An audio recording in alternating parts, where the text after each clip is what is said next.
En ons is besig met deel 2, twyfelaars wat glo, is so iets ooit moontlik. En ons gaan 3 kort gedeeltes met mekaar saam lees.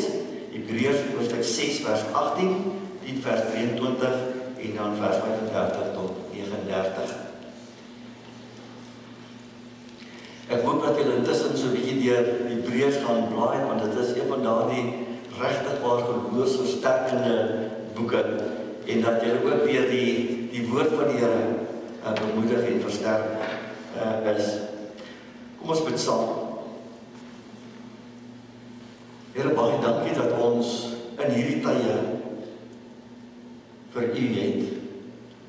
Dat U die anker is waaraan ons vashou wanneer die storms woes om ons slaan. Dankie vir die woord wat soos 'n ligtoring is om ons op die regte pad te hou. U Heilige Gees wat daar is om ons te help en te leer verstaan wat U vir ons wil sê. Wat besig is om ons lewens te skaaf en te vorm. En dan ons ook bid, Here, dat U ons sal verlos van die bose wat daar uit is om ons lewens te verwoes. En Here, help ons asseblief. Help ons om in alles wat ons doen en sê en dink, dat ons oë gefestig sal hou op Jesus Christus, wat die begin van ons geloof is, maar wat ook ons geloof voltooi tot op die dag dat Jesus weer kom. Ons bid in die naam van Jesus die Here. Amen. Hebreërs hoofstuk 6, ons gaan daar lees in vers 18. Die 2 onveranderlike dinge, die belofte en die eed, waarborg dat God sy woord gestand sal doen, en is vir ons wat ons toevlug tot hom geneem het, 'n kragtige aansporing om vas te hou aan die hoop, op die hoop wat vir ons weggelê is. En dan gaan ons blaai daarna Hebreërs hoofstuk 10 vers 23. Laat ons styf vashou aan die hoop wat ons bely, want God is getrou. Hy doen wat hy beloof het. En dan blaai ons 'n bietjie verder, daarna vers 35 toe. Julle geloofstroue moet julle dis nie prys gee nie. Dit hou groot beloning in. Volharding is wat julle nodig het om die wil van God te doen en te ontvang wat hy beloof het. Nog net 'n kort tydjie, en hy wat kom, sal kom en nie talm nie. En wie deur my vrygespreek is omdat hy glo, sal lewe. Maar as hy terugtyds, het hy aan hom niks meer nie. Maar ons is nie van die wat terugtyds en verlore gaan nie. Nee, ons glo en ons sal lewe tot sover. Verlede week het ons gepraat oor twyfelaars wat na ongeloof beweeg as gevolg van verskeie redes. En vanoggend gaan ons weer 'n bietjie daarna kyk en vra, maar is dit regtig waar genoegsame rede om van twyfel na ongeloof te beweeg? Ons het ook gekyk na Bybelse figure wat groot name in die Bybel is wat deur die fases van twyfel gegaan het. Wat het op die ou end met hulle gebeur? En ons begin dus vanoggend met ons derde punt van die tema twyfelaars wat glo, is so iets ooit moontlik. Die derde punt gaan dan wees twyfel wat ons vaste geloof lei. Maar kom ons begin eers vra, wat was die uiteinde van die twyfelaars in die Bybel? Onthou julle van Abraham wat saam met Sarah dink het, dit is 'n goeie plan om sy slavin nader te trek om vir hom 'n kind te verwek. Abraham wat getwyfel het oor God se beloftes, gaan hy ooit dit laat realiseer, want hy wag al so lank, en dan met Sarah se aanmoediging het hy Hagar saam bed toe gevat. Op die einde is Isak gebore. Die belofte het in vervulling gegaan. En dan lees ons dit in Hebreërs 11 vanaf vers 17. Omdat Abraham geglo het hy, toe op die proef gestel is, Isak as offer afgestaan. Ja, hy wat die belofte ontvang het, aan wie gesê uit Isak sal die nageslag gebore word, het gereed gestaan om sy enigste seun te offer. Hy was daarvan oortuig dat God by magte is om in die dood op te wek, waarin Abraham vir Isak ook, om dit so te stel, terug ontvang het. Van twyfel in God se beloftes, het hy gegroei na om te sê, ek is selfs bereid om vir Isak te offer met die geloof dat God by magte is om hierdie wonderwerk te laat gebeur. Dis wat ons groei moet. Baie vrae oor God, wat hy God se regverdigheid betwyfel. Why me, Lord? Wat alles wat my gebeur? Dan peper hy God met vrae, en dan op die ouende sê God vir Job, dat ek bietjie jou 'n paar vrae vra, kyk of jy daarop kan antwoord. Job sê, ek het geen antwoorde nie. Dan sê hy in hoofstuk 42, vers 3, vers 5, hy sê, ek het oor dinge gepraat wat ek nie begryp het nie. Die wonderdade was te groot vir my, ek het dit nie verstaan nie. Tot nou het ek net gehoor wat mense van die sê, maar nou het ek self gesien. Van twyfel na vaste geloof. Salomo, 'n prediker, baie vrae oor God se regverdigheid betwyfel, wat hy die sin van die lewe betwyfel, waarvoor leef jy? En dat hy baie dinge wat hy teen mekaar opweeg en vra, maar is ook nie moeite werd, en dan Prediker 12 vers 13. Die slotsom van alles is wat jy gehoor het, is dit. Dien God en gehoorsaam sy gebooie. Dit is wat van die mens gevra het. Geloofsgroei, twyfel na vaste geloof. En na Habakuk wat seker een van die mees geloofsversterkende gedeeltes geskryf het. Het begin ons om die Here om hulp te vra. Die Here sien nie wat is besig om te gebeur in hierdie land, sien nie die onreg en kyk die vyande wat ons mobiliseer. Doen nie iets daarop teen die hoor en sien nie dinge wat rondom jou aangaan nie. En dan op die ouene, Habakuk 3 van vers 17, al sou die vyeboom nie bot nie, al sou daar geen druiwe aan die wingerde wees nie, al sou die olyfboom misluk en die lande geen oes lewer nie, al sou daar geen kleinvee in die kampe meer wees nie, en die beeskrale sal die beeste wees, nogtans sal ek in die Here jubel, sal ek juig in God my redder. Wat 'n geloofsverklaring van twyfel na vaste geloof. En natuurlik Thomas, die disipel wat gesê, as ek nie my vinger in sy wonde kan steek, my hand in sy suikersteekie, gaan ek nooit glo nie. En dan 8 dae later verskyn Jesus weer aan die disipels. En dan roep hy vir Thomas nader en hy sê, Thomas, bring jou vinger hier en kyk na my hande. Bring jou hand en steek hom in my sy. En moenie langer ongelowig wees nie, maar wees gelowig. En Thomas sê vir hom, my Here en my God. Toe sê Jesus vir hom, glo jy nou omdat jy my sien? Gelukkig is die wat nie gesien het nie, en tog glo. Johannes 20 vers 27 tot 29. Van twyfel na vaste geloof. Want hulle het gesoek na antwoorde, van God, het gesoek na antwoorde oor God, en God het aan hulle die wysheid gegee om dit te kan ontdek. Hulle het gesoek en hulle het vir God gevind. Maar tweede oggend wil ek hê dat ons moet kyk na die redes van ongeloof. Ons gaan bietjie daai redes vir beweeg na ongeloof bietjie herbesoek. En die eerste een waarna ons gaan kyk is die rasionele redes wat ons verlede week oor gepraat het. Mense wat sê dat die Bybel is onbetroubaar en die wetenskap bewys die Bybel verkeerd. Kom ons praat vanoggend 'n bietjie daaroor, oor die Big Bang. Julle weet wat sê Big Bang, as jy nie weet nie, gaan Google dit, jong mense. Die Big Bang is vandag die mees algemeen aanvaarde wetenskaplike teorie oor hoe die heelal begin het. En daarvoor sê dit dat die heelal so wat 13,8 miljard jaar gelede ontstaan het uit 'n toestand van onbeskryflike hitte en digtheid, en van daar af het dit begin uitbrei. Dit is nou die wetenskaplike teorie rondom die ontstaan van die aarde. Maar waaruit het dit alles ontstaan? Dis die vraag waarmee wetenskaplikes en gelowiges al 'n lang vra. En tot vandag toe is daar wetenskaplik geen direkte antwoord. Die wetenskaplikes het wel 'n paar teorieë, idees. Daar is byvoorbeeld die kwantumfluktuasies. Dit is teorieë wat voorstel dat daar 'n klein energieflikkering in die sogenaamde leë ruimte van die heelal kon begin het. Kwantumfluktuasies. Dan is daar die teorie van multiversum. Dit antwoord daar's 'n groter univers waarvan ons maar net 'n deeltjie is.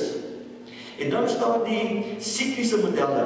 Ander wat dat die heelal deur eindelose siklusse van uiteensetting en inkrimping gegaan het. En die Big Bang sou dan nie die begin gewees het nie, maar net een fase van 'n eindelose siklus.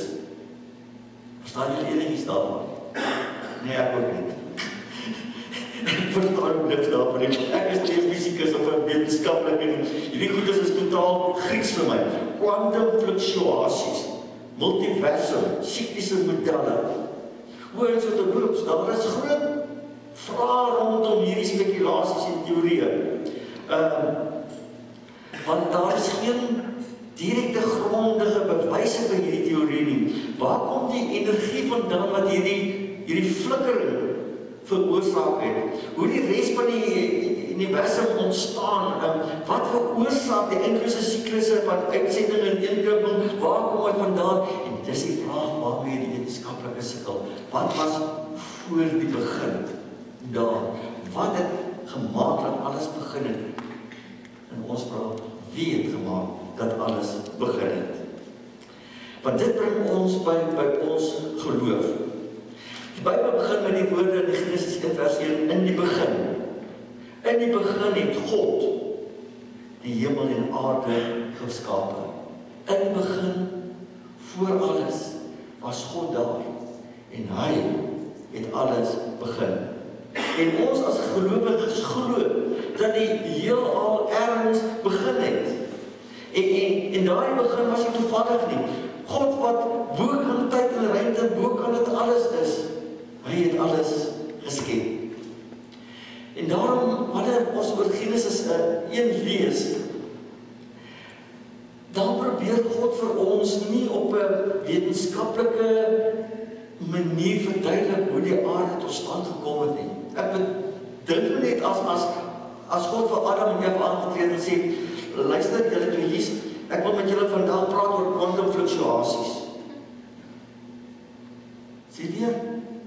Nou kom God en sê, okay, ek wil hier met julle praat oor hoe dit gekom het dat julle hier is en waar alles begin het. Ek gaan julle 'n bietjie tyd terugvat in tyd. En ek gaan vir julle verduidelik in terme van julle sal verstaan. Ons praat oor 6 dae.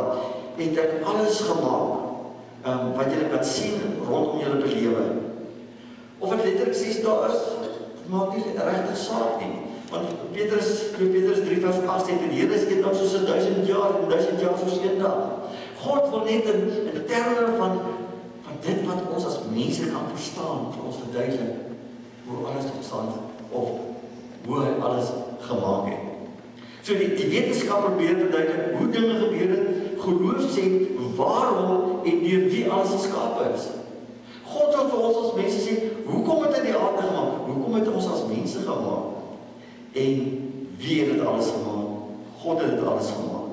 Nou kom Paulus uitskryf in Kolossense 1 vanaf vers 16 as hy sê, God het deur hom, dit is Jesus, alles geskep wat in die hemel en op aarde is. Alles wat gesien kan word en alles wat nie gesien kan word nie.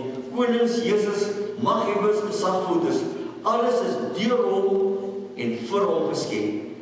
Voor alles was hy al daar en deur hom bly alles in stand.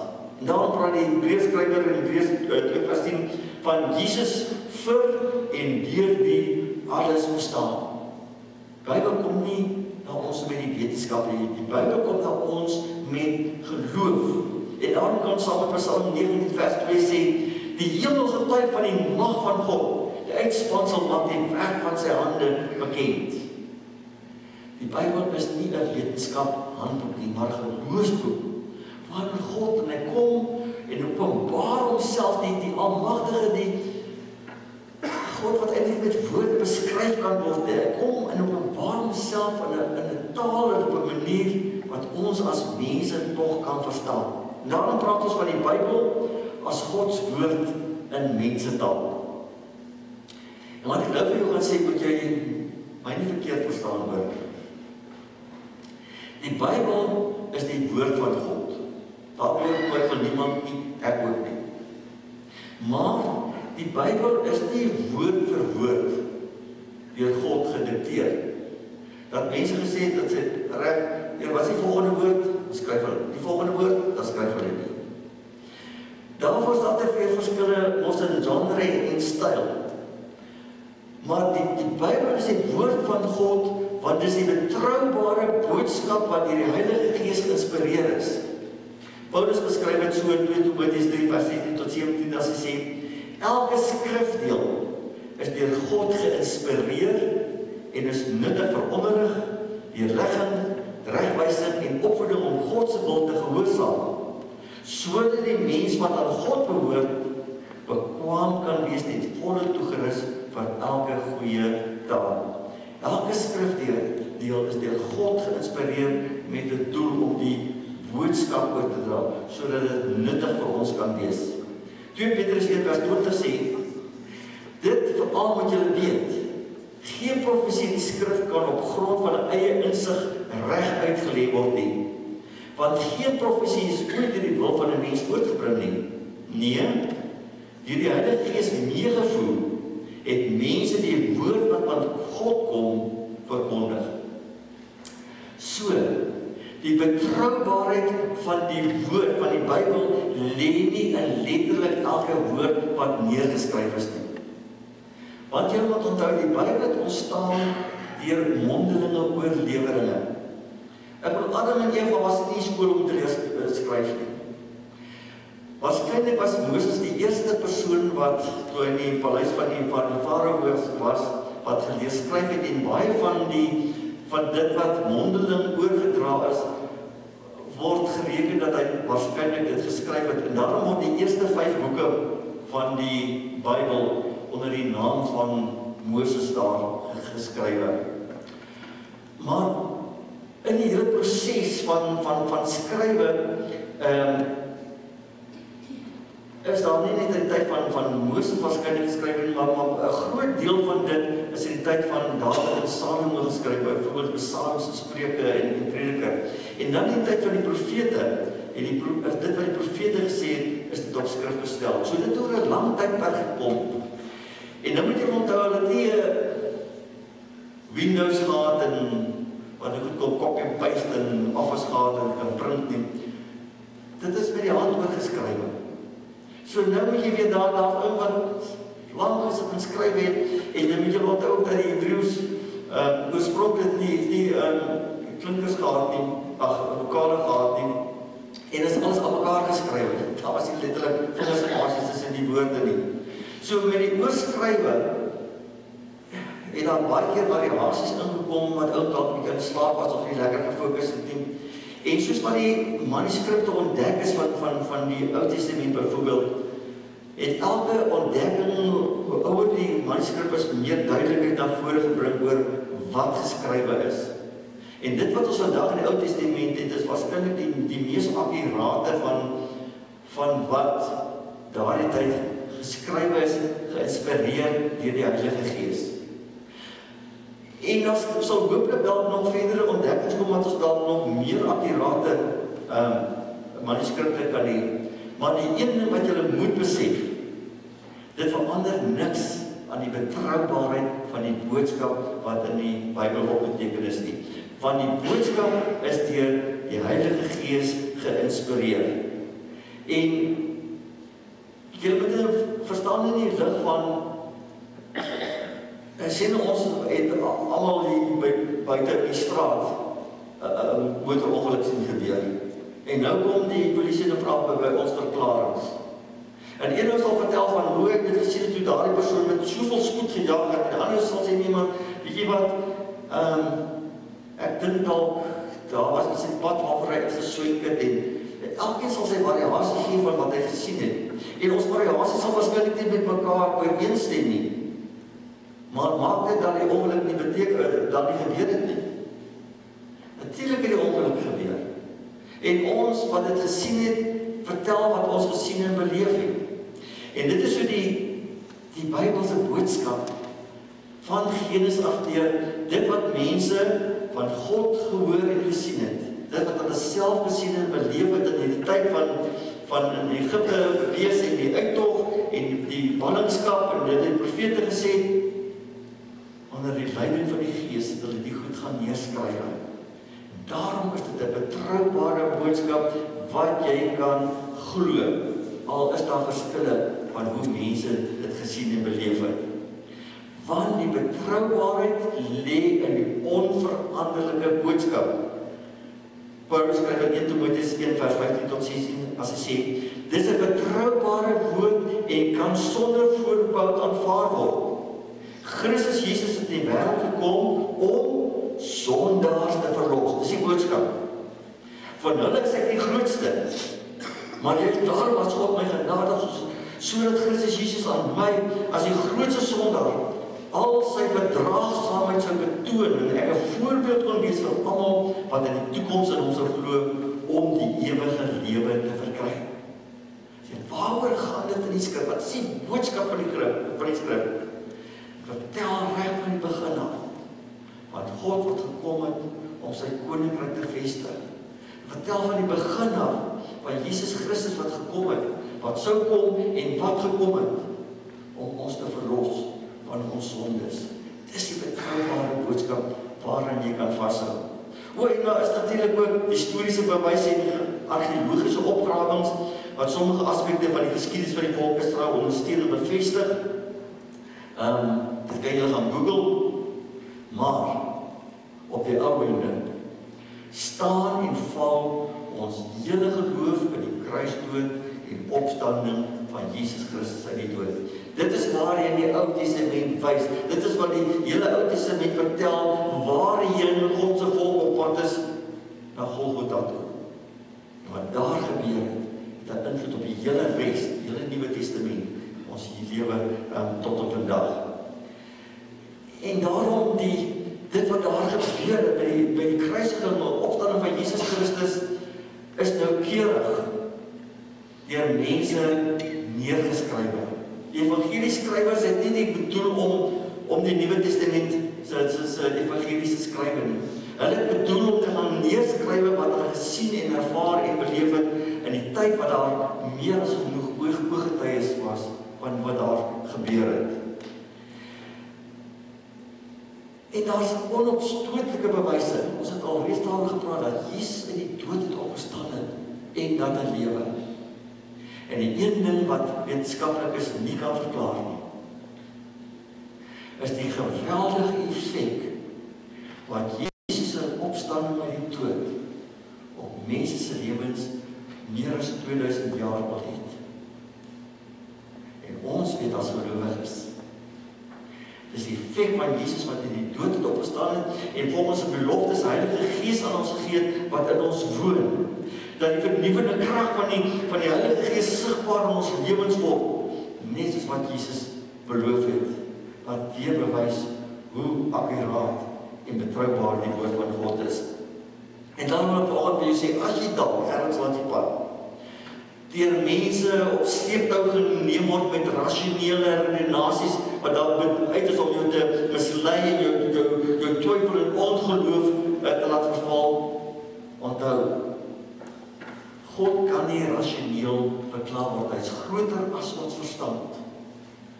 Die Bybel is nie 'n wetenskapshandboek nie, dit is 'n geloofsboek. Wat jy hier nodig het, is om te glo in die bo-natuurlike bokant, ons natuur bokant wat ons kan waarneem met ons sintuie. Dat jy sal glo in God, wat groter as ons as mens en ons verstand is. Maar dit bring my by die volgende gedeelte oor persoonlike emosionele redes.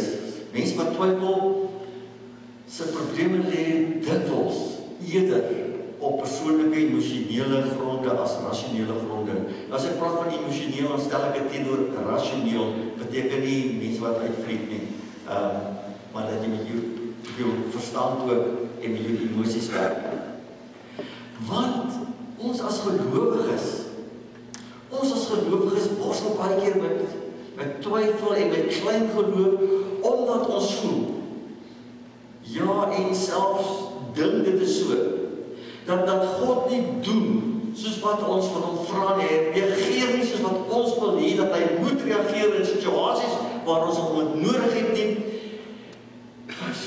en ons stoei soos die Bybelse figuur, stoei met God, soos Abraham en Job en Habakuk en die mense ons.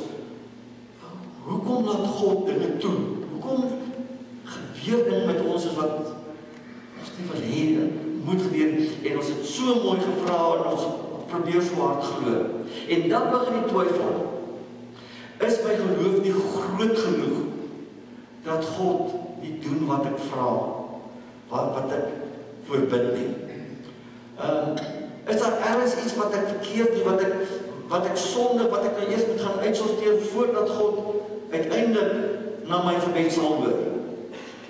Wat het geword van geloof wat so groot soos 'n mosterdsaadjie is, wat genoeg is om werklik te versit?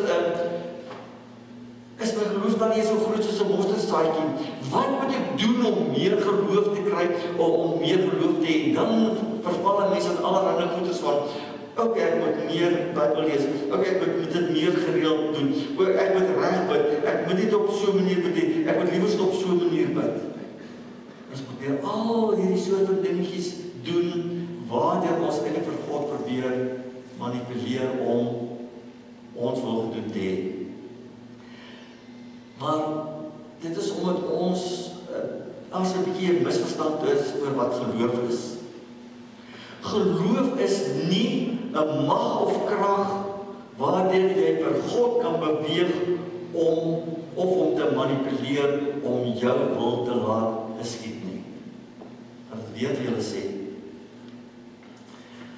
Geloof is nie 'n mag of krag waardeur jy God kan beweeg of manipuleer om jou wil te laat geskied nie. En daarom is daar nie iets soos, hoe meer geloof ek het, hoe groter my geloof is, hoe meer sal ek kry wat ek wil hê nie. Dis 'n misverstand. En indien iemand nie groot genoeg geloof het nie, dan sal hy nie gesond word nie, dan sal hy nie wonderwerke beleef nie, want dan sal hy nie soos die geloofshelde in Hebreërs hoofstuk 11 wees nie. Dis ook 'n misverstand. Want hoor wat sê die Hebreërs skrywer van hierdie geloofshelde in Hebreërs 11 vanaf vers 13 sê, terwyl hulle steeds geglo het al hierdie mense gesterwe sonder om te verkry wat beloof is. Maar hulle het dit uit die verte gesien en daaroor gejuig en het erken dat hulle hier op aarde slegs vreemdelinge en bywoners is, want hulle het 'n vaderland gesien waarin hulle op pad is. En besef dat hierdie aarde met sy probleme en swaar kry is die kort gedeelte. Ons is op pad na iets beter wat God beloof het. En daarom het hulle nie hulle geloof prys gegee ten spyte van die feit dat hulle nie altyd gekry het wat beloof is nie. Want geloof is nie gerig op wat jy alles deur geloof kan vermag nie. Geloof is nie daar om God soos 'n afgod te probeer manipuleer, om tevrede te stel, om te paai en te sorg dat hy doen wat jy wil hê nie. Geloof is gefokus op God, wat hy is, wie hy is, en wat hy vir jou gedoen het, hy jou gered, hy jou vergewe, hy jou met hom versoen, hy jou nuut gemaak, hy jou kind wat God gemaak, en dis wat jy moet glo. Dis waarop geloof gerig is. En daarom kan ons hierop vashou, 3:6 vers 18. Die twee onveranderlike dinge, die belofte en die eed, waarborg dat God sy woord gestaan sal doen, en is dit vir ons wat ons toevlug tot hom geneem het, 'n kragtige aansporing om vas te hou aan die hoop op wat vir ons weggelê is. Hebreërs 10:23, laat ons styf vashou aan die hoop wat ons bely, want God is getrou, hy doen wat hy beloof het. Wat hy beloof het, nie wat ons altyd wil hê nie, daar's 'n groot verskil. God se beloftes is gerig op ons redding en waarheen ons op pad is. So wat het God beloof? God het nie beloof dat het altyd met ons goed sal gaan nie. God het nie beloof dat ons sonder probleme sal wees nie. God het ook nie beloof dat al ons gebedsversoeke beantwoord gaan word volgens wat ons wil hê nie. Sê nergens dit nie. Wat God wel beloof het. God het wel beloof dat hy ons sal red. En hy het dit gedoen. Hy beloof ons wat gered is, dat niks of niemand ons uit God se hand sal ruk nie, dat ons as God se kinders nie verlore sal gaan nie, selfs nie as die verlore seuns nie. En hy beloof dat ons die erfgename sal wees van die hemelse saligheid. Johannes 10:28. Dis God se belofte. God beloof ook dat hy ons sal regkry vir die hemel. Hy sal beloof, hy sal ons skaaf en vorm en dat hy nie met ons sal opgee. Ten spyte van die feit dat ons baie keer op afdwaalpaadjies gaan. Ten spyte van die feit dat ons baie keer twyfel en klein geloof verval, hy gaan nie met ons opgee om ons voor te berei vir die hemel. Filippense 1:6. Hy sal die goeie werk wat hy begin het voltooi tot op die dag dat Jesus kom. Want dit is sy doel met ons, dat ons alle meer en meer soos Jesus moet lyk. Dat ons alle meer en meer die beeld van God moet uitstraal, sodat wanneer mense met ons te doen kry, hulle vir God en ons sal raak sien en sê, ons wil ook op pad wees hemel toe. En God beloof, hy sal ons bly skawe, sodat ons die beeld van God al meer en meer sigbaar sal word. En daarom is dit soms nodig dat ons deur beproewinge gaan en gelouter word, sê 1 Petrus 1:6-7, dat God ons baie keer deur hierdie vuur van loutering vat, ons te bly skawe, want hy beloof, hy gaan ons reg kry vir die hemel. Al beteken dit dat ons weer swaar kry met beproewinge gaan. Maar God het ook beloof dat in hierdie wêreld waarin ons lewe, waar ons van alle kante deur die sonde, die Satan in die wêreld aangeval word, hy beloof dat ons die oorwinning oor die sonde, die Satan in die wêreld sal hê, omdat ons deur die krag van die Heilige Gees, onder die beheer van die Heilige Gees, meer as oorwinnaars is. Sê Romeine 8:37, oorwinning sê in Johannes 2:14, oor die sonde en oor die wêreld. Galasië 5:16 wat praat dat ons nie sal verval onder die mag van die sonde wanneer ons toelaat dat die Heilige Gees ons lewens beheer nie. Dis wat God beloof. En dan beloof God in Romeine 8:28, ten spyte van dit wat jy gaan en jy voel soms, maar God bring nie sy kant nie. Hy sê, moenie bekommer nie, jy kan nog nie sien waarheen ek met jou op pad is nie. Maar God se belofte is, ek sal sorg dat dit alles vir jou die goeie meewerk. Al lyk of voel dit nie op hierdie stadium so nie. Want baie keer het God nodig om vir my te skaaf en te vorm vir gebed om beantwoord te word, dat ek eintlik die probleem is. Hoekom God nie hierdie gebed kan beantwoord nie. Baie keer is die ander persoon die probleem dat my gebed nie kan beantwoord word nie, want God is nog eers besig met daardie persoon te vorm en te skaaf, totdat daardie persoon reg is. Want God wil hê dat die persoon moet wees, sodat my gebed beantwoord kan word. Maar met die wete, God is met my en jou op pad. Hy sal ons nooit afskryf nie. Hy sal nooit moed opgee met ons nie. En al is ons soos 'n persoon wat al ergens verdwaal is, en ons sit soms ons GPS in 'n padkaart, en ons weet nie hoe om uit te kom nie, as hy soos 'n gids wat kom sê, volg my net. Ek sal jou weer op die regte plek uitbring waar jy moet wees. En daarom leer Jesus ons bid. Hy leer ons nie bid, laat my wil geskied nie. Hy leer ons bid, Here, laat u wil geskied. Laat u wil geskied soos in die hemel, so ook op die aarde, Matteus 6:10. Hy leer vir ons om na God te kyk en op God te vertrou, dat God met ons op pad is.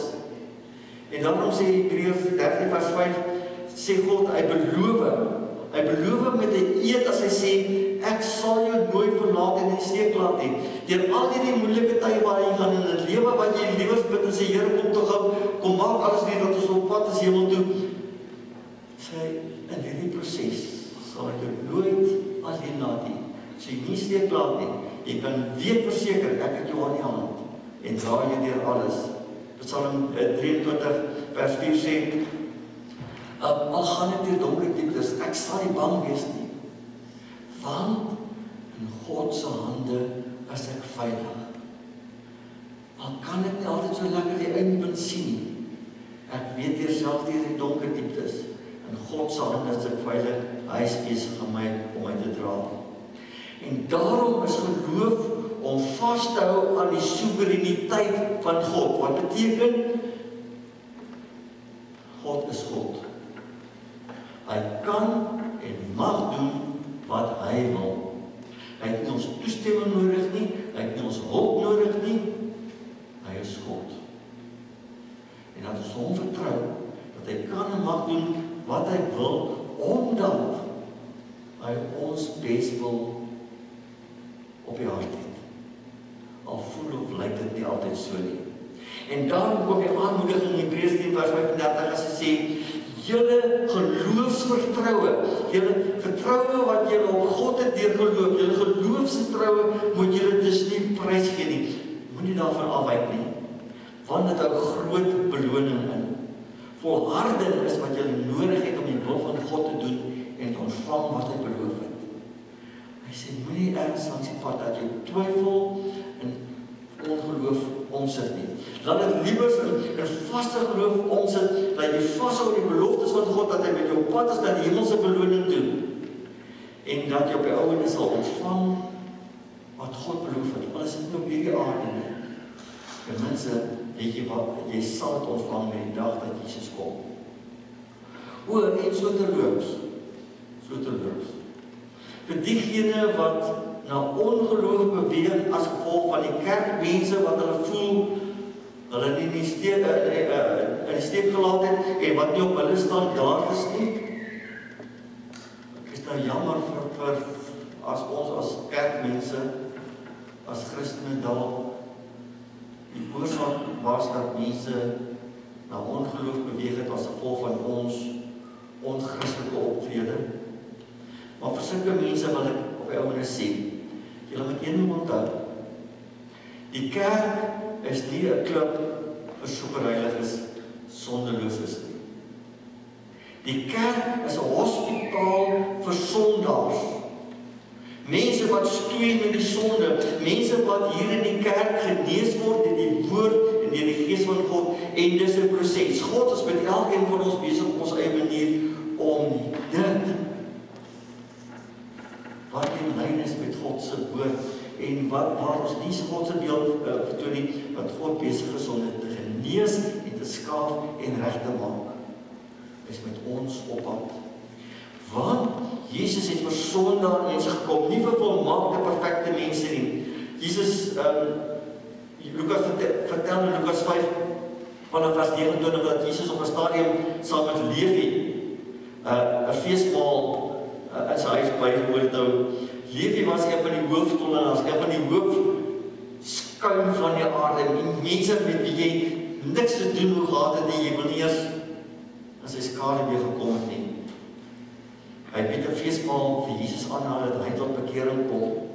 En met Jesus as die eregas, en baie van Levi's en die medetollenaars, die uitvaagsels van die samelewing, en ander gaste was daar. Maar die fariseërs en skrifkenners wat aan die fariseërparty behoort het by Jesus se disippels gaan kla. Waarom eet en drink julle saam met sulke immorele karakters? Jesus het hulle geantwoord, gesonde mense het nie 'n dokter nodig nie, siek mense wel. Ek het gekom om sondaars te roep en om tot inkeer te kom, nie om my tyd te verwil met hulle wat dink dat hulle reeds goed genoeg is nie. Dis hoekom ons in die kerk is. Want ons het die dokter nodig. Ons het nodig om gesond te word. So, as jy dan sondeloos is, dan maar die eerste klip op. En jy moet maar wegbly van die kerk af dan, want die kerk word sondags die woord en gees van God gebytel en gevorm, selfs ons met 'n hamer, om God se beeld uit te straal en jou hoogmoed kan dan onder God se hamer en bytel deurloop. So wat sê ek volgende vir julle? Ek wil volgende vir julle sê, moenie julle geloofsvertroue prys gee nie. Hou vas aan God en sy beloftes vir wie en wat God is. Saam met Hebreërs 10 vers 39 wil ons oggend sê, maar ons is nie van die wat regtyds en verlore gaan nie. Ons is nie van diegene wat twyfel, is 'n twyfel oorgaan in ongeloof gesê. Nee, ons glo en ons sal lewe. Ek en jy, volgende hier sit, laat ons dit vir mekaar sê, ons glo, daarom sal ons lewe. Amen. Kom ons bid saam. Jesus, baie dankie dat U vir ons U Gees gegee het. Wat sou ons sonder die Heilige Gees gedoen het? Wat sou ons sonder U woord gedoen het? Wat sou ons sonder mekaar as medegelowiges gedoen het? Dankie dat U vir ons in die hande neem, dat U met ons op pad is. Nou is baie beter as wat ons kan droom of dink, baie beter as wat hierdie aarde kan bied. Is met ons op pad na die ewigheid, waar daar geen van hierdie probleme, swaar kry, siekte of dood is nie. Dankie dat ons die mees bevoorregte mense is, dat U vir ons op die naam geroep het. Dat U vir ons kom sê het en bevestig het dat ons aan U behoort deur die doop en deur die nagmaal. Dat ons verseker kan weet, in U hande is ons veilig en niks of niemand sal ons ooit uit U hand kan ruk nie. Dan wil ons bid, Here, dat hierdie goeie nuus vir ons met soveel vreugde en rustigheid en vrede sal vul, dat dit aansteeklik sal deurwerk na mense rondom ons, dat hulle vir U sal raak sien in ons lewens en dit wat ons sê en doen, hoe ons met mense omgaan, dit wat uit ons mond kom, dat U daardeur geëer en verheerlik sal word. Want Here, ons land het nodig om die goeie nuus te hoor. Ons land het nodig dat mense tot bekering sal kom. Ja, ons land het nodig dat kerkmense tot bekering sal kom en terugkeer na U toe. Ons land het nodig dat ons leiers, ons geestelike leiers, ons politieke leiers die knie voor U sal buig en U wil sal soek. Vra, Here, wat wil U hê moet ons doen? Here, net U kan deur die woord en die Gees dit doen. Dis waarvoor ons bid. Kom, Here Jesus, ja, kom tog gou. Maak alles hier nuut. Ons bid in die naam van Jesus, die Here. Amen. Weet ontvang die seën van die Here en gaan huis toe die geloofsvertroue dat ons God is die Almagtige, die Skepper van die hemel en aarde. Ons God is die een wat ons bes wil op sy hart dra. En daarom, die Here sal julle seën en julle beskerm. Die Here sal tot julle redding verskyn en julle genadig wees. Die Here sal julle gebede verhoor en aan julle vrede gee. Amen.